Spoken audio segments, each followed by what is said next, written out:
Welcome to the Phantom Zone. Hello, in this week's episodes.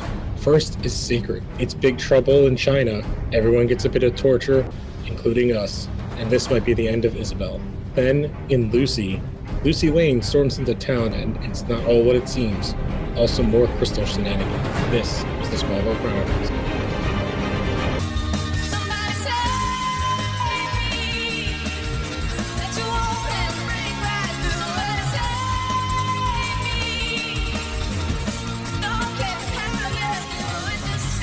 Hello, welcome back. I'm Lou Gonzalez, joined as always by Alan Muir. Did you know that you've seen Airplane, right? Yeah, the movie, yes. Did you know it's I don't want to say based off, it's sort of like a parody of a movie called Zero Hour? Yeah, it's a goof on, because they did a bunch of those. It was like how Scary Movie was a goof on Scream. There was like, I think it was like one or two, but yeah, there was like a bunch of those kind of Sky. Oh, no, I mean, like, they're actual, like, scene... Oh, it's, like, directly pulled? Yeah. It's the whole thing is wild. Like, that's where most people got the, I chose the wrong time to stop doing so-and-so. Mm-hmm. It's from that movie, and it came out in, like, the 50s. Oh, wow, really? Okay. Yeah, it came out in 57. Yeah, so, like, yeah, no, this is an episode that makes you question why watch it. And it's got the good ones writing it. It's got Sounders and Peterson, the future showrunner. Yeah, which it's just like I think the problem is because it is the culmination of a side plot that no one gave a crap about. Yeah. So all of our annoying Lana, Jason, Jason's mom, Lex garbage kind of comes to a head at this point. We get a little bit more down the line, but this is like this entire episode is that. And we start with Clark wondering whether or not he's going to go to college when all of a sudden he gets a mysterious messenger package from the late Dr. Swan. Or no, he gets it, and then simultaneously Martha and Jonathan are watching footage saying that, like, we have news from in New York. Virgil Swan has passed away, and this was, yes, I think, their way of... I mean, yeah, because he had passed away like a year prior. Yeah. So last that we had saw him, he had the key. So basically, simultaneously as his death is announced, Clark is getting this package. He opens it and it's the key. So obviously, in the world, he had some setup where Clark would get it in his demise. So basically, what comes with the key is a message saying that Clark has to finish his mission, and he must find his father to do that. And he has the key. Clark takes it to the cave, puts the key in the slot, and Jor-El talks to him. And basically, we get the massive lore drop about the stones, and that, you know, the stones were meant for him, and that if humans were to unite them, it could destroy the world, possibly. And is this where, like, Jor-El basically says that they contain, like, all the knowledge of Krypton? Yeah. Yeah. So if it gets in the wrong hands, could be disastrous. So Clark goes back home.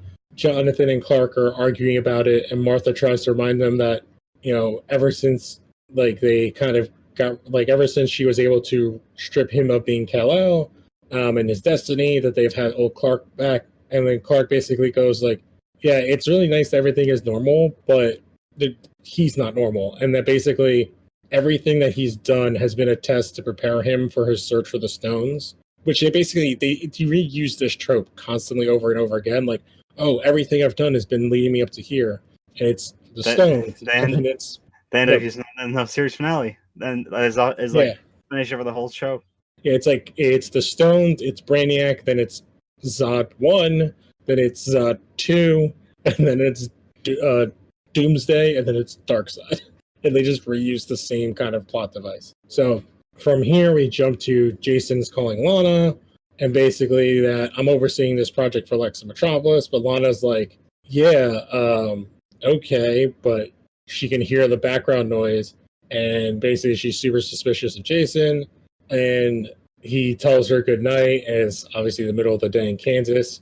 Jason hangs up the phone and call with Lana, and she's then called by Lex, who's like, you know, I'm standing right behind him, and that he followed Jason there, and he knows that Lionel gave him a map that leads to one of the three stones. So Lex is basically ratting out Jason to Lana, and that they're in I believe he says at this point that they're in China. So Lana goes to the mansion to meet with Lionel, they're in Shanghai. Shanghai. Well, yeah, Shanghai's in China. It's like, I don't think it's Hong Kong. I think it's like China. But she goes to the mansion, and Lionel's like, basically Jason and Lex are actually in China. They're looking for one of the stones. He tells her that they have seriously been investigating Lana's long dead relative, Isabel Thoreau, or whatever it is, whose arch rival was the Duchess by the name of Gertrude, who is a direct ancestor to Jason's family. Gertrude was also obsessed with finding the mystical stones and sent many maps to people all over the world to find them, but they failed to find even one. The only clue was that they were able to find a map of a temple in China, which Isabel stole before it could reach Gertrude. And because Isabel's theft, that's why she got put to death by Gertrude. For saying she was a witch. Yes. I mean, she was a witch, but... Yes, which, okay. Yeah, this is basically Lionel's giving, again, massive lore dump here.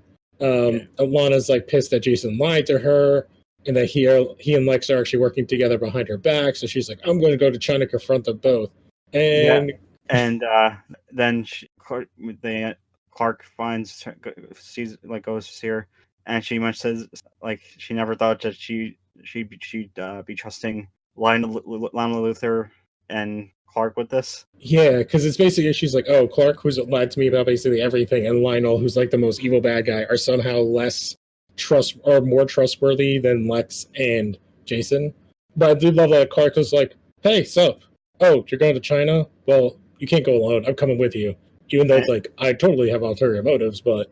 Yeah, and it's like, is it when they're on the plane that or when they actually arrive to China, that when Lana asks like if his parents know he's there. I think it's when they're on the plane. It's like, oh, I'm surprised your parents were like okay with this, and he's like, I didn't tell them. It's like, they would never let me come, but I wouldn't let you go alone. And she's like, oh, this is kind of like a different side to you, Clark. And it's because like he's like, this is some serious shit that like is getting messed with. So we cut from here to Shanghai, where the police have arrested Lex and Jason when they're cornered in an alley, and then they're brought to some cell underneath the temple that they were looking for. Lex is dragged away by the guards, leaving Jason alone. Clark and Lana show up when they meet Lionel's contact, Professor Shen, who's in this for like 10 seconds. He leads them to the temple using a copy of the map that they got from Lionel. Lex is thrown back into the cell when Jason's hauled away to be interrogated. Lex tells him to just give up the information and save himself. Once Jason's gone, Lex is like, yeah, don't really hurt him too bad. I just want to know what the information he has.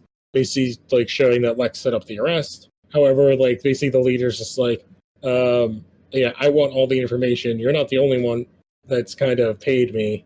So no, I think the exact line was there are people that pay more than you.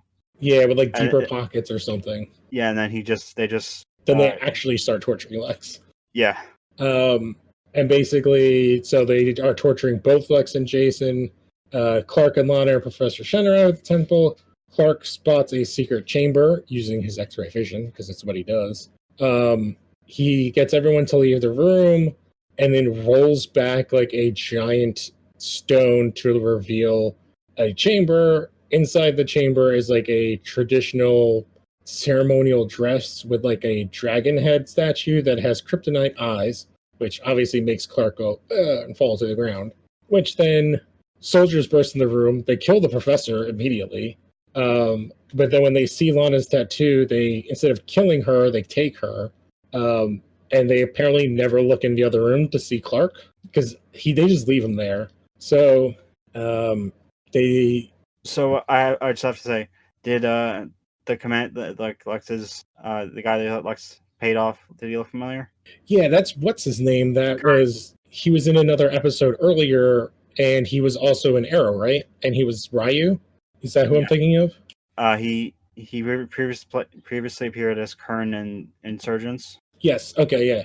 Back 2 years ago, over 2 years ago in the show. Yeah, and he played what's his name that was on Lian Yu, Shadow's father that trained Oliver in season 1 of Arrow. I don't remember his name. And then he also played Ryu in the Street Fighter film with oh my god, what's his name from Bloodsport? Oh, my Jean-Claude God. Van Damme. Yes, he plays Ryu in the Jean-Claude Van Damme movie, which is funny as Yeah. Kristen Oh Stewart my. goes on to play Chun-Li in the sequel, in the like the not sequel to that. But yeah, so this is, I think he doesn't come back again, but it's funny that he's playing that character. But so they go back, Jason and they basically show that they have her there, and Jason and Lex are like, what the hell is she doing here? So they start doing like lethal weapon style torture where they have like the wet rag, and like the cable attached to her chains, and then like the wet rag is attached to the other cable, and they're electrocuting her. And basically Jason and Lex are like, no, leave her. She doesn't know anything. Except that doing all this basically allows Isabel Thoreau to come out, who just wrecks the shit out of everyone. She laughs at Jason and Lex, and is basically like, you are looking at the map the wrong way, you idiots, and leaves. The soldiers return. This is when they finally find Clark, and they take him prisoner. But as they move him away from the statue, he gets his strength and he beats the crap out of everybody, throws them around. He doesn't kick their ass and throw them around. He slaps them around. Yes, he Very just like Luke Cage, but yeah.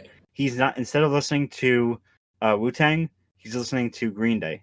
Yeah, he just kind of tosses them about. He saves Jason and Lex until Isabel knocks him out, meaning Clark, and goes back to the chamber where the dress and the mask and statue are. Clark wakes up. He frees Lex and Jason. He takes them to the hidden. I'm trying to remember when she changes clothes, and they have the. Okay, no, it's after this. Okay. Clark wakes up. He frees Lex and Jason. Tells them about the hidden chamber. When they see it, Jason figures out that the map is actually a drawing of the tree where the stone is buried. Isabel's already there. She finds a horse statue and she smashes it, and boom, we have the. I think this is the air stone. Yeah, so this is like the silver bottom part of the triangular thing, because the clear one is like the left one, and the black one's the right one, I believe. And the black one is water, and the clear one is fire. I think that's how it works. This season, I know. It's very confusing. So she has the stone. Because the stone is now released, Clark hears the ringing thing that we always hear. So he super speeds there. Isabel tosses him around and puts the stone in her pocket. This is when she's now in a Chinese dress for some reason that she got from nowhere. And then she leaves. Clark confronts her again, and this is where we get the really dumb wire work scene where Kirk has the two swords and is like doing. Somebody watched a little too much Crouching Tiger, Hidden Dragon, which was around this time, because it's all I could think of was like, this is so like. I was like, wire work did not age well. Like this style of wire work, and it looks so bad. What was the movie that came out around this time? It was the big one was Crouching Tiger, Hidden Dragon that like did the real big wire work stuff. No, it was a comedy. It was sort of Crouching Tiger, Hidden Dragon type of stuff, but it was with Kung sports. Fury. Is it the one where the guy makes nunchucks out of squirrels? I think you're thinking of Kung Pao Enter the Fist. Yes, that's what I'm thinking of. Which that in and of itself is a great movie. Yes. What is it? Are you talking about the Stephen Chow one? That is the Kung Fu Hustle. Yes. Okay, yeah, that's the Stephen Chow. I think that's a little after this, which I love that movie. That movie's awesome, which is hilarious because, as I said, Bloodsport before, the big bad guy at the end of that is the bad guy from Bloodsport. Wow. Yeah, he's just like old as shit. But yeah, that movie's amazing, and it has like some awesome fight scenes. And yes, that is like wire work used at its best. But but it's also played as a goof. Like when the guy uses what is like a bullfrog style or something at the end. So we have this like terrible fight scene here. She actually uses her magic. She hurts Clark, but Clark gets the stone anyway. But when they both go to, or I can't remember they both go to pick it up, and Isabel blasts him. That causes Lana to reemerge, but the stone is gone. So from here, we cut to Smallville. Clark and Lana talk about the whole thing about how this thing for the stones has changed them both. And Lex has a conversation with Lionel, who's like, I don't know who paid the soldiers to torture you guys. but if you're looking for the stones, you will like it won't help you gain peace. It'll just like make everything worse. Jason shows up and tries to talk to Lana, who's just like, "Go fuck yourself. You lied to me." And then Jason's like, "Look, I'm the one that took the stone, and I want you to have it, and not my mother, because I know it's like important to whatever the hell's going on with you." So Lana takes it. It's in like this weird red, like Asian napkin cloth. Yeah, it's got the House of L, or this version of the House of L. Yeah, it's got like the figure 8 symbol instead of like an S, which I actually like all the lore stuff with Krypton that they do in the show. So like I don't mind it being a slight different. It makes more sense than it being a straight up S from our alphabet. So Clark goes and talks to his parents, and he's like, "Yeah, I didn't get the stone, but I did get one last email from Dr. Swan." And basically, he's like, "I have an associate, Dr. Crosby, to give you the stone that he found from Lionel." No, that she found. That she found. Oh, yeah, that's right, because it's, what's her name? Kidder.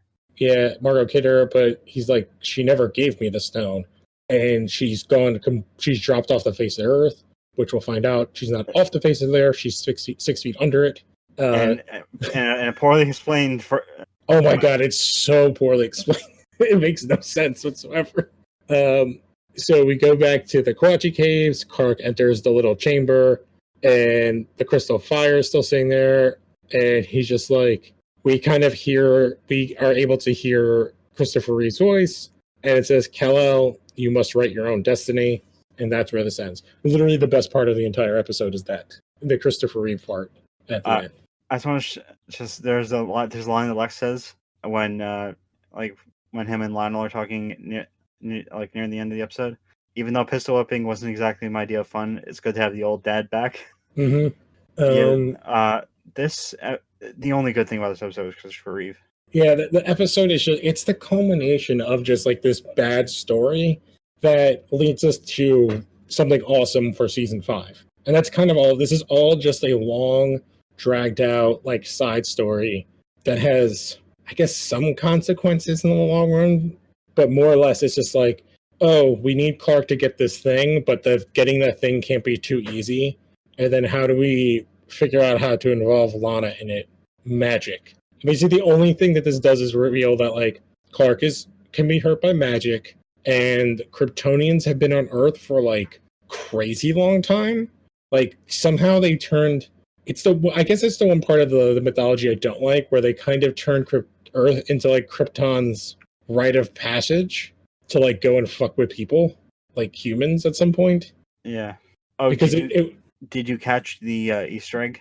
Oh no! What was the Easter egg? The name of like the news anchor or the news like the person they throw to when. Oh no, I did not. Tom Flores, who is a producer, he was producer on Smallville. He went on to do the 100. Oh, okay.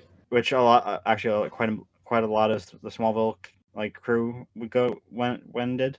Yeah, well, it's because it's all the CW shows are filmed in Vancouver, kind of a thing. So they all work on everything, which is why all these people keep popping up, which will play into the next episode.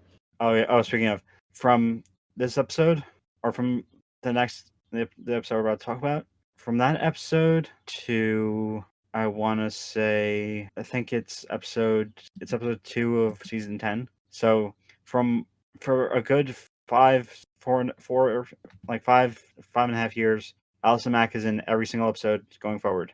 Oh wow.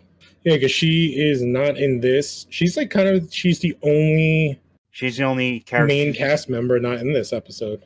Everybody else gets like full scenes. Like Lionel gets 2, the Kents get at least 2. So yeah, that's interesting. And ironically, that it was the episode that she wasn't on. She is Shield. It's the one with Deadshot, Cat Grant. Oh, I don't remember that episode. That's got to be like season 9 or 10, right? It's the second episode of season 10. Yeah, I have like very vague memories of season 10. It's actually about over 100 episodes. 178 episodes. Wow. So... Oh, no. 117. Okay. So, I'm just going to say I give this episode like a D-. It only doesn't get an F because of the send-off for Reeve. Otherwise, this would be a straight F. Like, this is, I actually would say, I think this is, as far as like episodes I've rewatched, this is the worst one I've rewatched. Where I was like, oh my God, kill me. This is so terrible and dumb. So I'm not sure if you had any other thoughts on this, or do we want to move on to a better episode?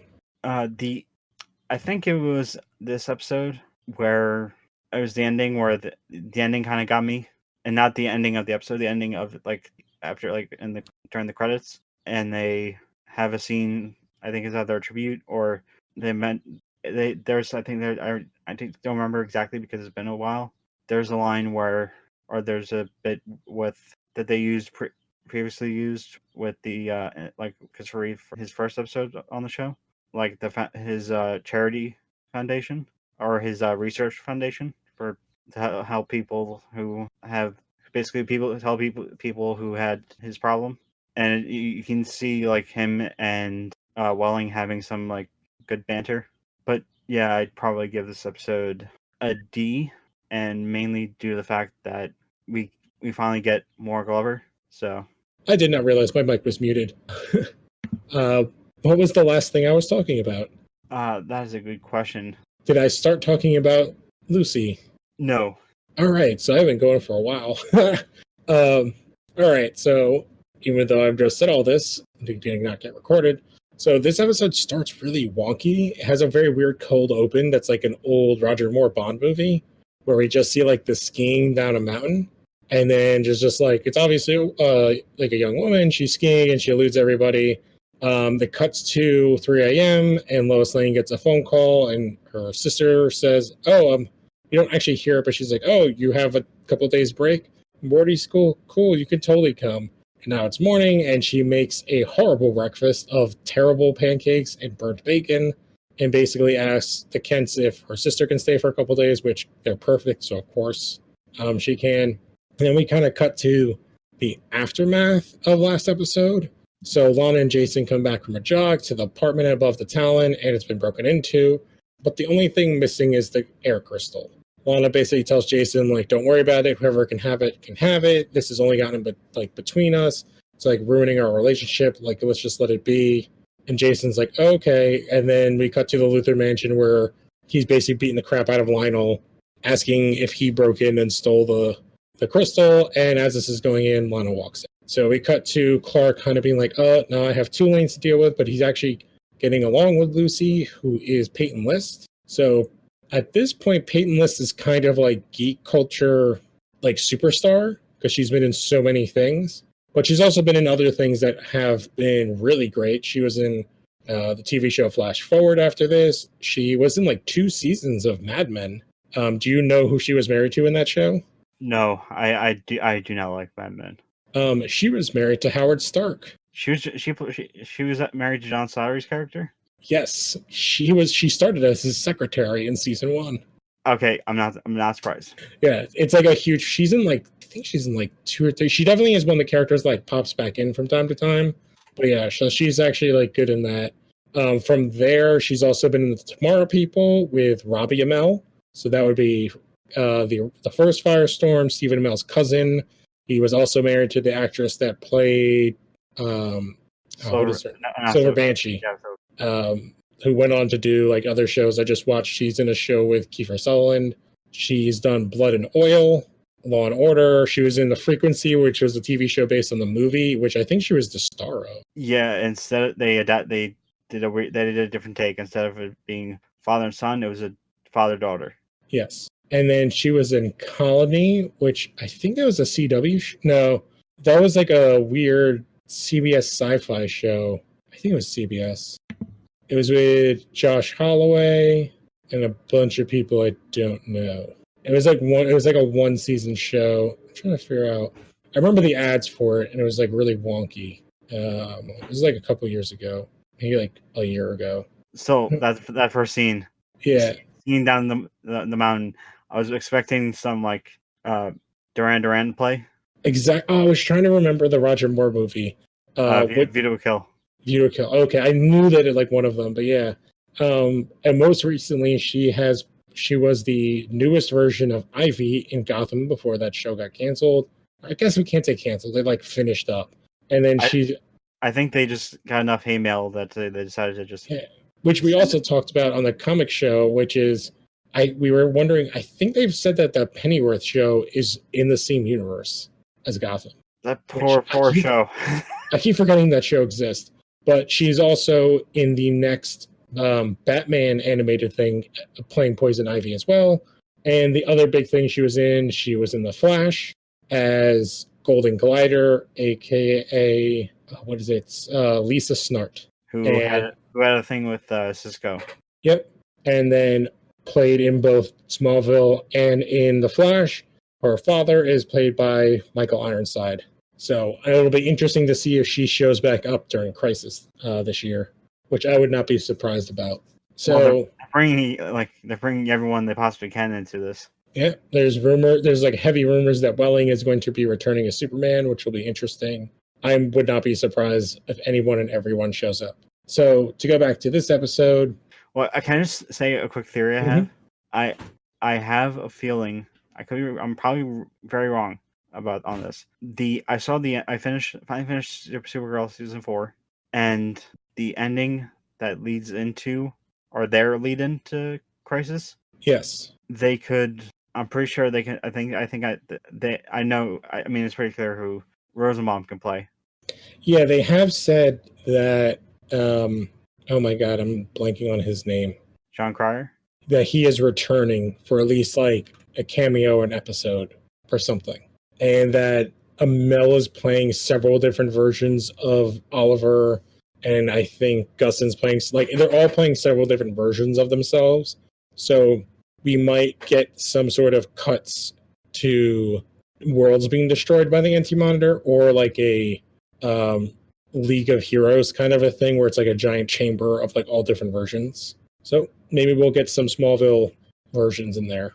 Yeah, as I forgot if it was in the Losaro chat or the Phantom Zone chat where I tried dying on a hill for Welling to come back as Superman. Yeah, I like him as Superman. I would prefer him as Bruce. Yeah, because considering how he aged. Although, because he's also like a gigantic brick shit house of a human being at this point. So let's get back to this episode. So we're at the Talon, and Lois hands Lucy off to Chloe because she has to work at the Talon, because that's where she had to get a job after she got kicked out of school. Clark notices that Lois is grumpier than usual, and is like, "Oh, are you not happy to see your sister?" And Lois is like, "You don't understand, our relationship is really weird because after our mom died, I kind of became the mom of the family. And so she got to kind of be a real child and I did not. So she's resentful." She also kind of does the whole thing, like, since she's the younger kid, like she can never do any wrong in her dad's eyes. But anytime that, it was like chain of command it turned into. So anything that Lucy did wrong was really Lois's fault because she was in charge of her. So Clark goes to town with Lois. When Lucy and Chloe arrive, she introduced Lucy to Lex, but Lucy already knows who she is, and Chloe's mentioned that Lucy's a skilled violinist, and Lex like, "Oh, you should come over, and we could I don't know what the term would be for jamming out with classical instruments would be, but he basically, what'd you say? A jamboree, like the Country Bears." So Clark's like, "Oh, why is there this shadowy figure that's staring down this young woman?" And it's one of the guys that are chasing her in Switzerland. And Clark is like, "Yo, who's that?" But when they go to look, that guy's gone. Spooky. So later on that night, Clark's sleeping on the sofa and he sees Lucy slip out of the house. He follows her to Talon and she robs the cash register. And he's like, "What the hell are you doing?" And she's like, "Well, I'm sorry. I actually owe this loan shark in Europe $50,000. And then he's like, "Wait, what?" And she's like, "Yeah, I couldn't tell anybody because everybody is like, she's not as rich as everybody, so she just wants to fit in." And he's like, "Well, I'll help you solve your problem." And he goes to Chloe and finds out that the one guy's name is Marcus Becker, who has been he's been quite a lot of he's the character actor. He was on Stargate.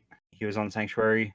Oh yeah, this guy. He actually played his role on Sanctuary was, I think, Sherlock Holmes, or at least that he was the version. He was the namesake.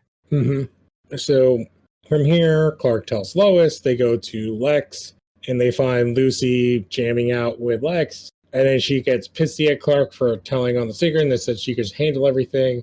And Lucy and Lois start to argue about Lucy's actions until Lex is like, I hate to get into between sisters, especially this kind of way. He makes some sort of, I believe he makes some sort of like sex joke. And Clark's like, here's the truth. And Lex is like, all right, I'll help Lucy out with the money, but only because like Becker is one of my business adversaries. So Lucy sets up a transaction and tells Lex that only she can deliver the money to an abandoned warehouse.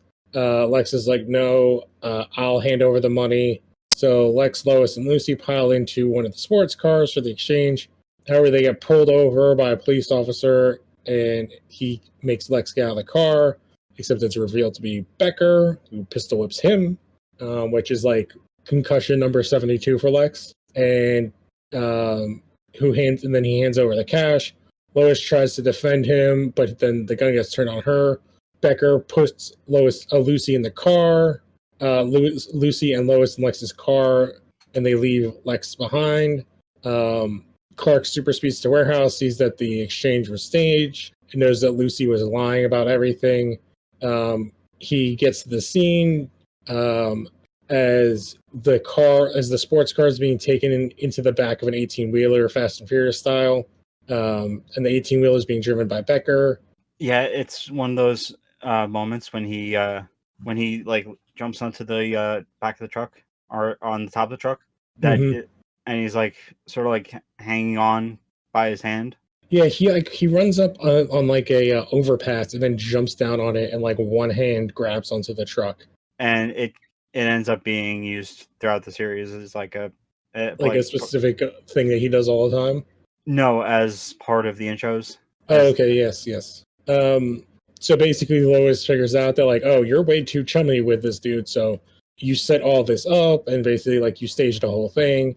I can't believe you did this. What is wrong with you?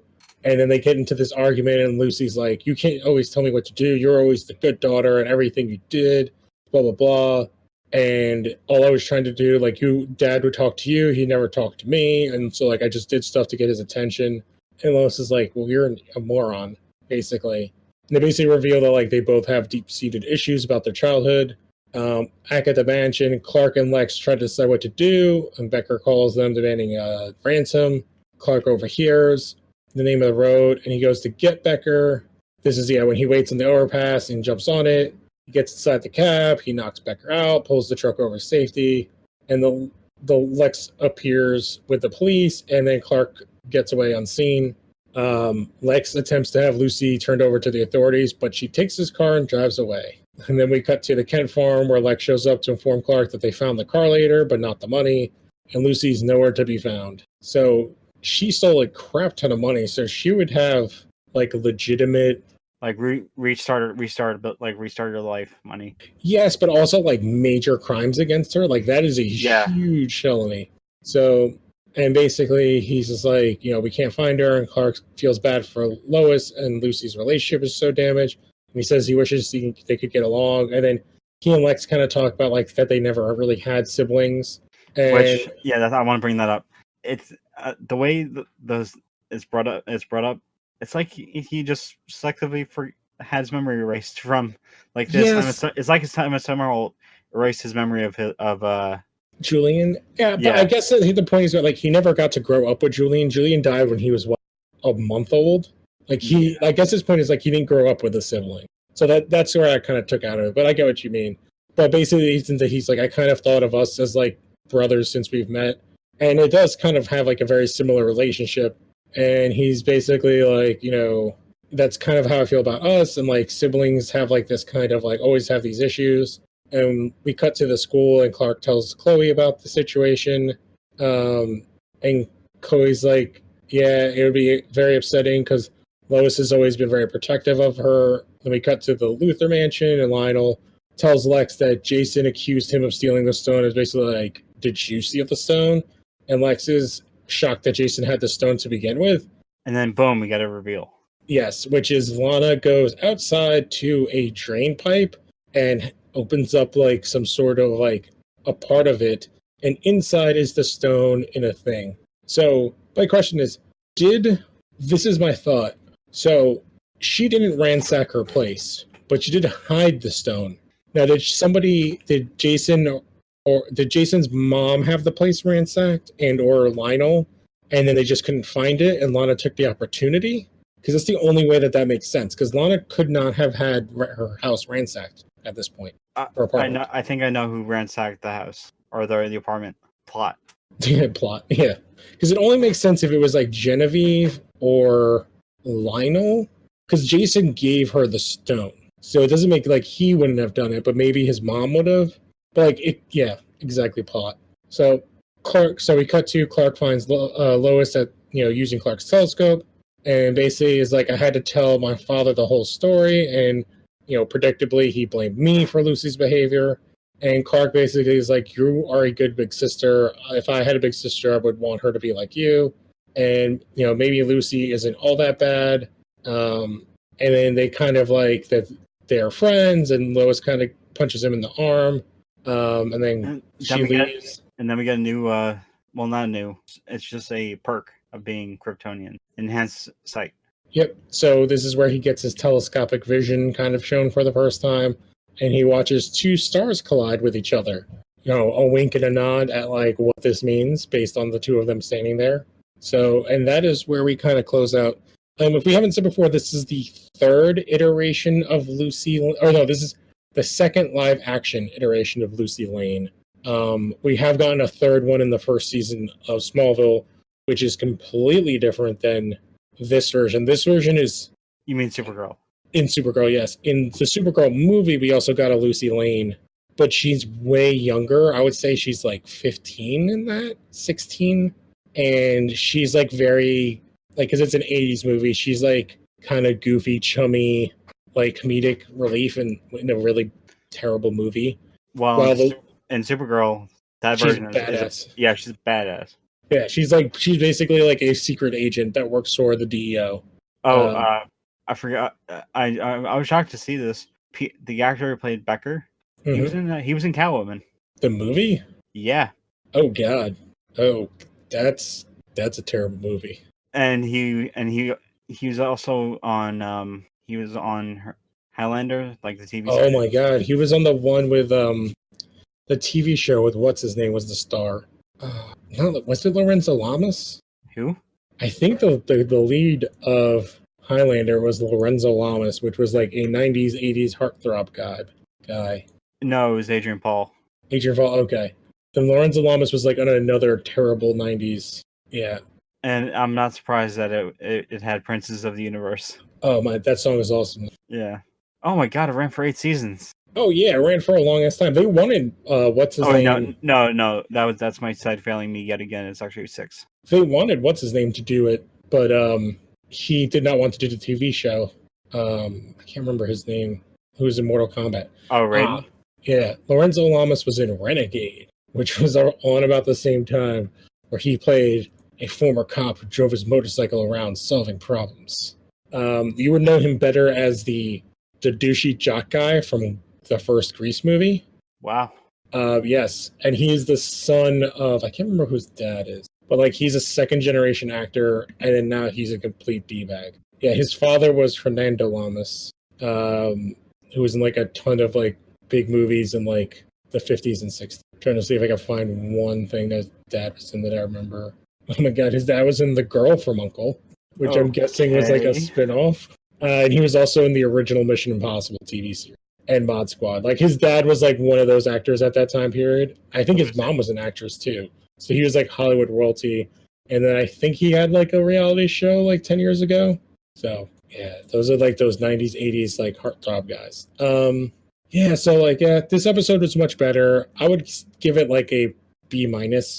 It's fine. Everybody's acting fine. It's just like a goofy, like it's kind of like a comic book fan, like throw them a bone. It doesn't further any real plot besides like the one Lana scene and the one Jason Lionel scene, except to kind of give more backstory for Lois, like character building, I guess.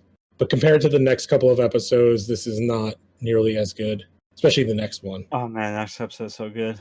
So, do you have anything else about this episode you want to talk about before we check in on the next two? Mainly that Peter Wingfield is, although he was like his role on Stargate SG-1 wasn't that great. He had one of the most epic moments with Teal'c, where they're trying to retreat because like his big hot-talk vessel is shooting at them, and Teal'c is wielding like this like minigun, like projectile minigun, or like a different like explosive version. Mm-hmm. They totally just kill off Peter Wingfield's character, and the focus of the episode is Teal'c being stuck in the Stargate. Yeah, that is a show that I think I watched like the first 2 or 3 seasons of, and then I just fell off completely. Kind of like, I'm trying to think of other shows I've done that too, like when I was younger. I think I did that with like Next Gen, because I think I watched like the first couple seasons because like my mom and aunt watched it, and I fell off. My mom loved Stargate. I just remember them turning like the aliens into like these weird like leeches, these like leech symbiotes. They were parasitical worms. Yeah, but they were symbiotic. Not worms, like snake creatures. Yeah, that's what I said. Like they were like leechy. They had like leeches, or yeah, like a snake. But before we diverge too much, so we got a preview for the next episodes, Onyx and Spirit. So I'll say the second episode, Spirit, is mostly a funny episode, setting up kind of the end of the school year and the end of the season. Yes. So we actually only have 6 more episodes to cover. So that's only 3 more episodes left for us of the season. So Spirit's pretty good. We'll get into that. And then the first one, though, Onyx, is one of the best episodes of the series. Definitely one of the best episodes of the season. I've been rewatching the scene on YouTube. Yeah, and it's just like in preparation of recording this episode. Yeah, and it is a Rosenbaum heavy is to underplay this episode, and it's funny because, and we'll talk about it next week, but it's basically a plot device exactly how they used in the ending of last season, not this season that just ended, but the season previously of Supergirl, which led to this season. So the season with porn star on. Yes. So here's a couple clips from those episodes. Wait. I just want to say the clip from Onyx. Lex is fully embracing his dark side, and he's got a pistol. He's got the kryptonite ring, and it has one of the most iconic lines of the series. You're right after all, You're right all along, Mr. Kent. I am the villain of the story. And with Spirit, the clip is the antagonist jumping from Martha to Lana, who then asks Clark to go to the prom. And when Clark brings up Jason, it's not good. I mean, it's good. It has certain moments, but it's a little cringe. Mm-hmm. So here are those clips. Lana, have you seen my mom? Forget about your mom, Clark. I have been meaning to ask you something. Yeah, sure. What is it? Well, I know that it's kind of last minute, but I thought it'd be totally amazing if we went to prom together. Us? Lana, what about Jason? Clark, it's you I want to go with. Don't you want to go with me? Well, I mean, Awesome. It's a date. I've got to get back to the school and help set up. They're lost without me. Laters. I'm guessing that doesn't happen very often. Lex, what did you do? I gotta hand it to you guys. I mean, keeping something like this a secret must have required an impressive ability to obscure the truth. Maybe the Kents and the Luthers have something in common after all. Yeah! I know about the green meteor rock and Clark's unique gifts. What do you want? The world, Mrs. Kent. And your son's gonna help me bring it to its knees. Now talk some sense into him before something unfortunate happens. Like that. Dad?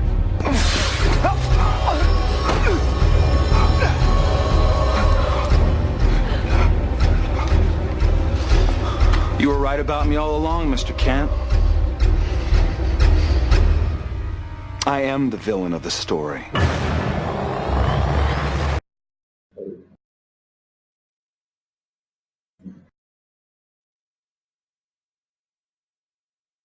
All right. And so that does it for us this week. Don't forget to check out all the other podcasts. If you're listening to the stream, listen to And Now Comics and the Phantom Zone Prime shows and the After Darks. Don't forget to rate, review, and subscribe.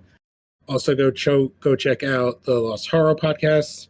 So you have us with Legion of Toon. Alan, you have Lost Horror Games. Yeah, I went for the past month. I've been obsessed with, or I instead of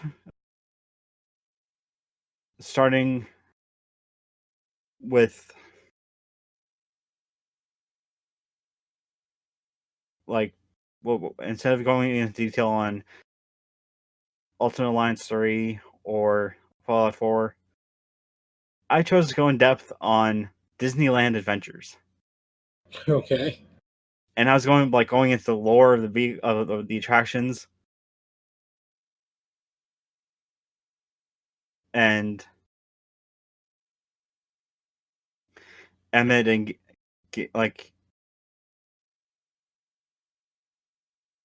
Emmett and Gary were. Well, Gary said some stuff about Walt Disney, like how like if he were alive now, or at least his head. No, How his whole body is frozen.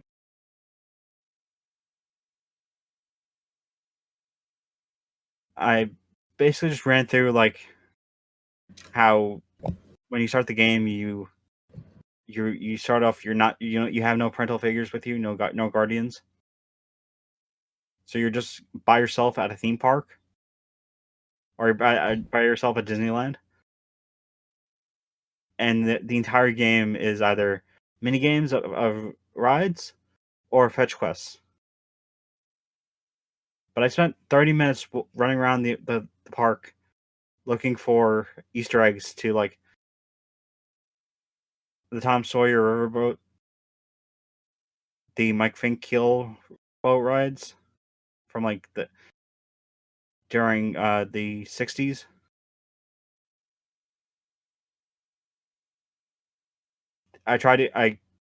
Certain things were blocked off, like the Carousel of Progress, like building, which actually holds the model of Epcot.